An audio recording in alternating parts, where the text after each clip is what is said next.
everybody, Languages Lover here and welcome back to the channel. Today I'm going to talk about whether or not it is possible to learn two languages or more at the same time. This is a question I've gotten several times since I started the channel, whether it be in the comments of a certain video or people messaging me on either Instagram or Facebook about my answer regarding this topic, and I'm here today to answer this question. So stay tuned to find my answer, but first, I want to remind you guys to hit the subscribe button, click on the bell icon to get notified whenever I upload new content, and let's get right into it. But before I actually start again, there's something I want to point out. I had planned two videos this week. This one and the one about how I went about learning Italian, like la mia esperienza con l'italiano. But actually, the thing is, this week I'm full.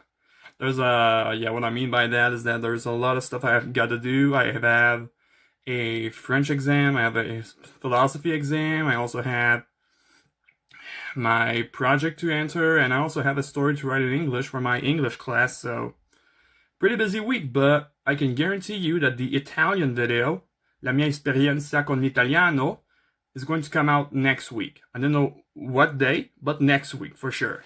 So, but without further ado, let's go back to the actual main topic of the video. Is it possible to learn more than one language at the same time? Yes, based on my own experience, it is possible. And there are a few different factors as to why I think it's a good idea. Not necessarily a good idea, but why I think it's possible to actually learn two languages or more at the same time.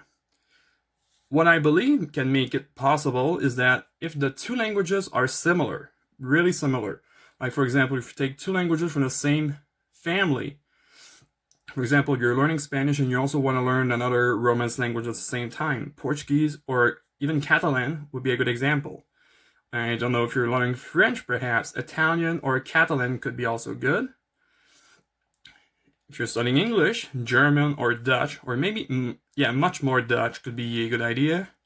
In terms of Slavic languages, I believe that Czech and Slovak have a lot of similarities, and also Russian and Polish together. The only difference might be with these two languages that Polish uses the Roman alphabet, while Russian uses the Cyrillic script, but it doesn't matter, because these languages are from the same family, so they have a lot of words in common. Like for example, I talk about it in my how I went about learning Spanish and Portuguese videos, but I'm also going to point it out. Spanish and Portuguese are pretty goddamn similar in terms of vocabulary, verbs, and all that stuff.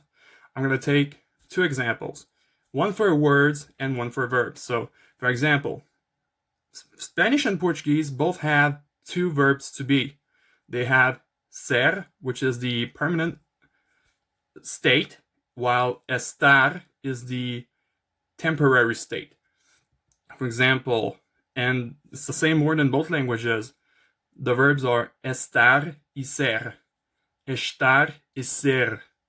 Same verbs, and basically, there are a lot of, sorry, I'm rambling, but there are actually a lot of verbs in common as well. They have both the verb ver, which means to see, and also pointed out in my Portuguese video that assistir can also mean to see, but is more like to watch a video, assistir vídeo, but all that stuff, whatever.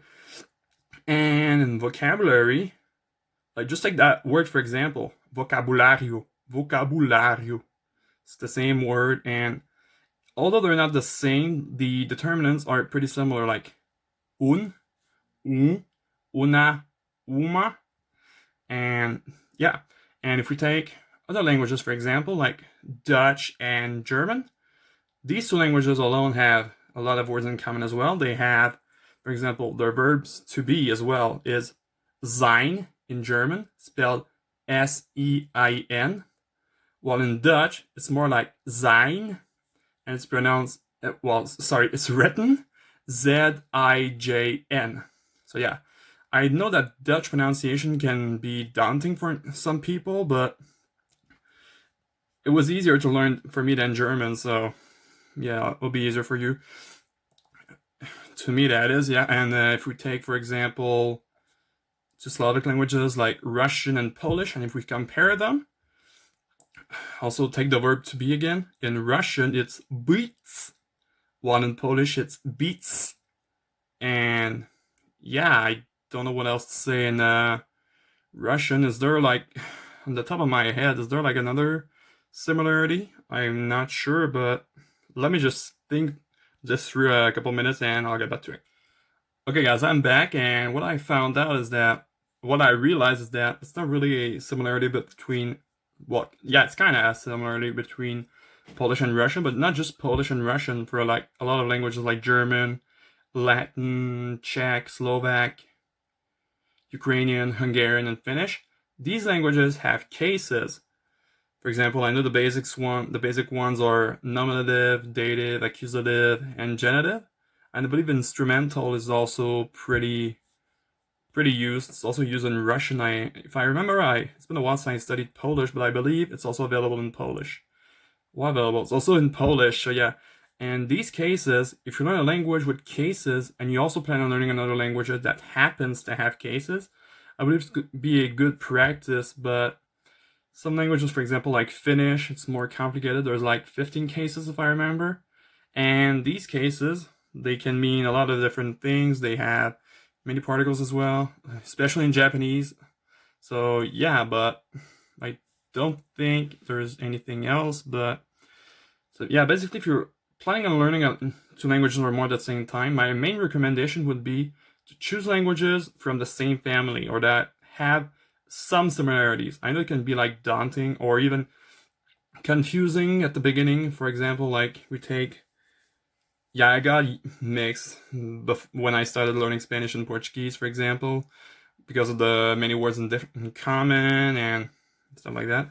And whenever I started learning Dutch, I used to use the